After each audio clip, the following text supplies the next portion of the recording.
अगर आपके फ़ोन में आई कांट इंस्टॉल का एरर आ रहा है तो सबसे पहले आपको अपने फ़ोन का स्टोरेज चेक करना है।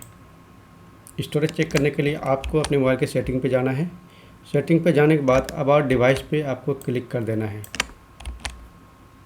क्लिक करने के बाद आप अपने फ़ोन का स्टोरेज यहाँ से चेक कर सकते हैं। अगर आपके फ़ोन में स्टोरेज अवेलेबल नहीं है, उसके बाद भी आप एप्लीकेशन इंस्टॉल करेंगे तो भी आपके फ़ोन में आई कांट इंस्टॉल का एरर आएगा।